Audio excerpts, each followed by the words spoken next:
So hi guys, welcome back to my channel. दोस्तों, इस video में हम बात करने जा रहे हैं डिफरेंट टाइप के केबल्स जो कि ऑडियो सिस्टम में यूज होते हैं, उनके बारे में हम जानेंगे। इस वीडियो को हम दो पार्ट में डिवाइड करेंगे, जिसमें पहले पार्ट में हम जानेंगे कि बैलेंस और अनबैलेंस केबल क्या होते हैं, और दूसरे पार्ट में हम जानेंगे कि जो डिफरेंट टाइप्स के केबल्स रहते हैं उनके नाम क्या और यूज क्या है।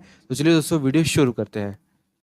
सबसे पहले हम बात करेंगे बैलेंस और अनबैलेंस केबल्स के बारे में। अब जो अनबैलेंस केबल्स होते हैं वो ज़्यादातर मेन स्ट्रीम केबल्स जो होम यूज़र यूज़ करते हैं, लाइक होम थिएटर यूज़ करने के लिए, टीवी साथ कनेक्ट करने के लिए, या फिर इस सारे जो छोटे मोटे इक्विपमेंट्स यूज़ करने के लिए होते हैं, बड़े इक्विपमेंट्स को छोड़ के। जैसे कि प्रोफेशनली सेटिंग करेंगे तो उसमें ज़्यादातर आपको बैलेंस केबल्स दिखेंगे।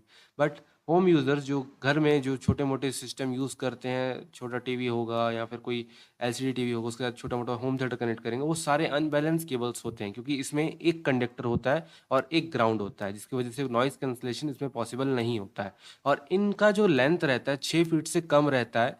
नॉर्मली 1 या 2 फीट आप ज़्यादातर देखे होंगे, बट ज़्यादा से ज़्यादा आप उसको 5 से 6 फीट मैक्सिमम ले जा सकते हैं, बट उससे ज़्यादा अगर लेके जाएंगे तो आपको नॉइज़ सुनने को मिल जाएगा।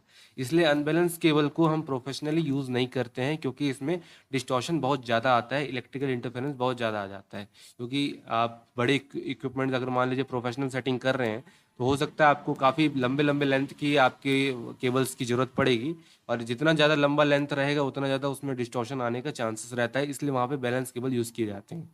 तो ये तो हो गया आपका अनबैलेंस केबल। जैसे मैंने बताया, अनबैलेंस केबल्स में सिर्फ एक कंडक्टर होता है, दूसरा ग्राउंड होता है, और इसी के बीच में सिग्नल आता है। और अगर इसमें लेंथ इसका बड़ा हो जाए तो इसमें नॉइस आना एकदम ईजी हो जाता है, तो इसलिए हम इसका लेंथ ज़्यादा बड़ा नहीं रखते हैं, और घर के पर्पज़ के लिए इसको ज़्यादातर यूज़ किया जाता है।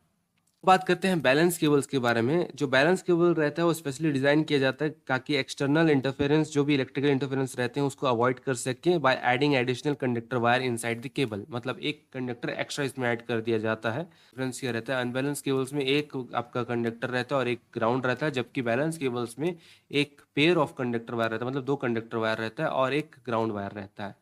अब ये क्या करता है, जो टू कंडक्टर वायर्स रहते हैं, जो इन बैलेंस केबल्स में जो रहते हैं, वो आपस में काम करके जो भी नॉइस रहता है उसको कैंसिल कर देते हैं। जो भी एक्सटर्नल इलेक्ट्रिकल इंटरफेरेंस रहता है उसको, आपका जो नॉइस वगैरह जो जनरेट होता है उसको वो कैंसिल कर देते हैं। कैसे वो कर देते हैं, आप यहाँ इमेज में देख सकते हैं। पहला वाला पॉजिटिव सिग्नल का आपका चार्ट है, छोटा सा जो बना हुआ है, ग्राफिक बना हुआ है। और जो सेकंड वाला जो वेव है, ये आपका जो सिग्नल है, ये आपका नेगेटिव है, जिसको हम में जो दो कंडक्टर रहता है, एक में आपका पॉजिटिव सिग्नल चलता है, दूसरा में आपका नेगेटिव सिग्नल चलता है। इस बीच में जो भी इंटरफेरेंस आता है वो कैंसिल हो जाता है कुछ इस तरीके से। तो आपको क्लियर और sharp sound, crystal clear sound आपको सुनने को मिल जाता है बिना किसी नॉइज़ के। तो जैसे मैंने बताया कि जो आपका बैलेंस केबल्स होते हैं उसमें आपका एक पेयर ऑफ कंडक्टर वायर होता है और एक ग्राउंड होता है, और अनबैलेंस केबल में सिर्फ एक कंडक्टर वायर होता है और एक ग्राउंड होता है। तो इसमें नॉइस जो रहता है, आप ये जो आपका अनबैलेंस केबल्स होते हैं इसको शॉर्ट डिस्टेंस के लिए यूज़ कर सकते हैं, घर में जैसे ज़्यादातर यूज़ कर सकते हैं।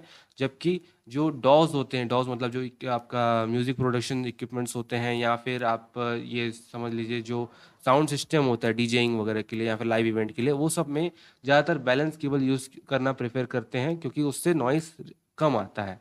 तो आई होप आपको ये वीडियो इन्फॉर्मेटिव लगी होगी। ये आपका पहला पार्ट था। दूसरे पार्ट में हम जानेंगे कि कौन कौन से डिफरेंट टाइप्स के केबल्स होते हैं और उनके क्या नाम होते हैं, किस तरीके से यूज़ किया जाता है।